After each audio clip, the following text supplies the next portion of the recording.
नमस्कार, सुस्वागतम. मी आरती गुप्ते.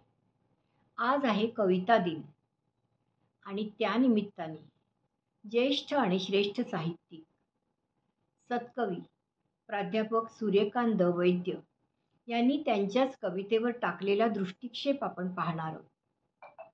कवितेचं शीर्षक आहे रसतृप्त झाल्यावर. ऐकूया तर.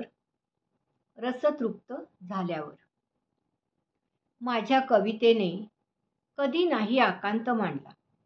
माझ्या कवितेने कधी नाही आकांत मांडला.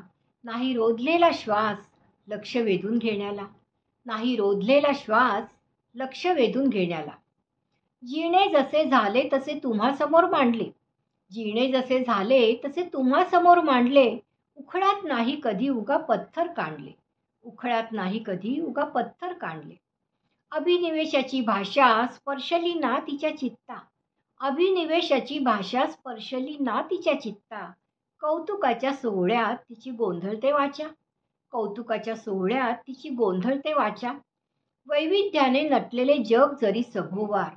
वैविध्याने नटलेले जग जरी सभोवार. स्थिरावली तिची दृष्टी एका शून्य अंशावर. स्थिरावली तिची दृष्टी एका शून्य अंशावर. अंधारात राहूनही तिने पाहिला प्रकाश. अंधारात राहूनही तिने पाहिला प्रकाश. डोळ्यात मावलेले दावण्याचा तिचा ध्यास. डोळ्यात मावलेले दावण्याचा तिचा ध्यास. कशासाठी रचनेची नवी वाट धरायची. कशासाठी रचनेची नवी वाट धरायची. पसंतीस येते नाही व्यर्थ चिंता करायची. पसंतीस येते नाही व्यर्थ चिंता करायची. वाढे अगोड काढून ऊस गोडवा चाखावा. वाढे अगोड काढून ऊस गोडवा चाखावा. रसतृप्त झाल्यावर चोथा फेकून या द्यावा.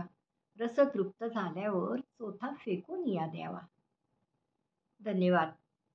सत्कवी सूर्यकांत वैद्य यांनी लिहिलेली कविता आपण ऐकली. सादर करती आरती गुप्ते.